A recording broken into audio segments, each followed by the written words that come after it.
হয়েছে কি বললাম মামা, কি জানি বললা? থামাও থামাও। ভাঙা জায়গায় কইলাম বললাম ভাঙা জায়গা দিয়ে কি তোমরা চালাইবে না? চালাইবো।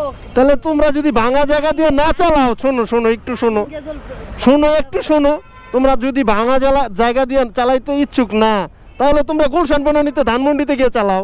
ওই এলাকা একদম একদম নিরিবিলি, কোনো ভাঙা জায়গা নাই ওইখানে। ভাঙা জায়গা ঢুকা যাইবো না, উল্টে যাইবো গাড়ি। আর নাহলে বনানী, গুলশান বনানী, বাড়িধারা, ডিএচএস ওইখানে গিয়ে চালাইবা, কোনো ভাঙা রাস্তা নাই ওইখানে।